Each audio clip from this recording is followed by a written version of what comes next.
Qui d'entre nous n'a pas regardé Teletubbies quand nous étions petits?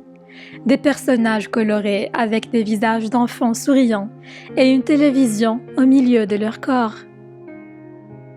J'ai lu leur histoire qui a attiré mon attention et j'ai décidé de la partager avec vous.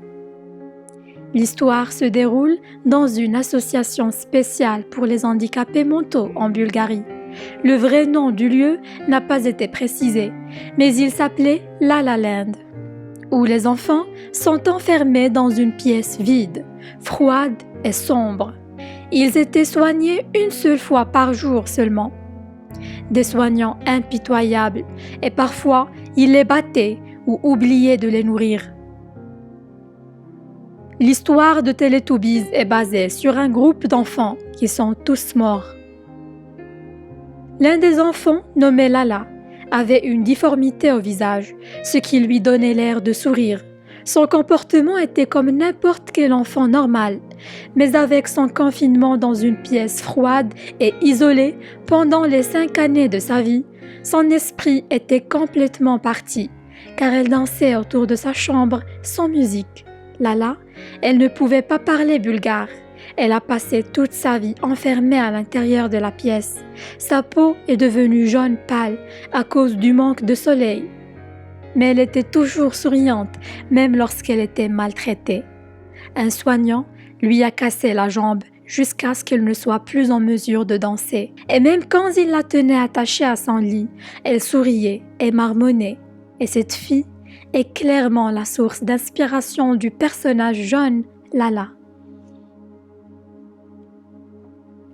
Il y a aussi un enfant nommé Toti, un petit garçon à l'âge de 7 ans, qui était sourd et avait la même déformation faciale que Lala. Toti était un garçon bruyant et se cognait souvent sa tête contre un mur. Il faisait ça la plupart du temps. Et c'est la raison pour laquelle ils l'ont enfermé dehors et l'ont attaché au mur. Ils l'ont laissé jusqu'à ce que ses doigts sont devenus bleu foncé à cause du froid. C'est un miracle qu'il a survécu. Toti souriait toujours, même quand l'un des soignants a cassé toutes ses dents. Et avec tout ça, il a juste gardé son large sourire. Et c'est sur quoi est basé le personnage de Tinky Winky. Dans le même endroit horrible, il y avait un autre enfant, Danka. Il était complètement déformé dès la naissance. Il était également incapable de parler, car il n'a tout simplement jamais appris.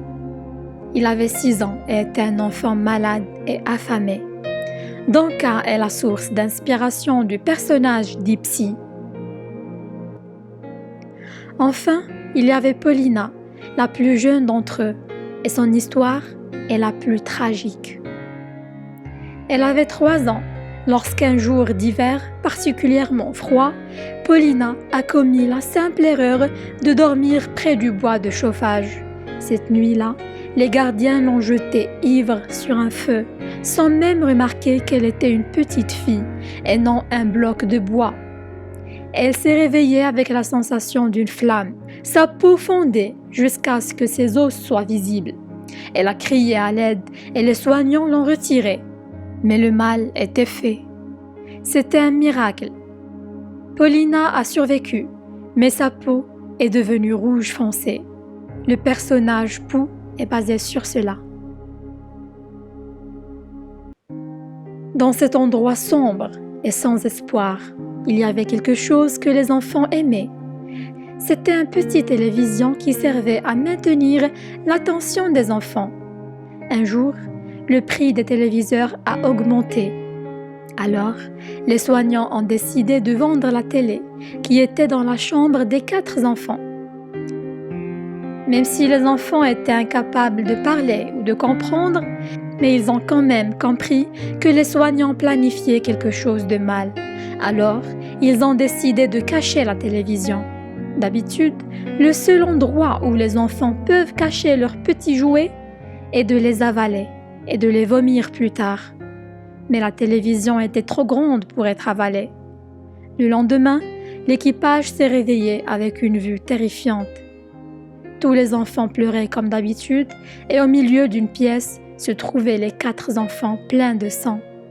Les 4 petits ont cassé la télévision et l'ont avalée car ils avaient peur que les soignants la vendent.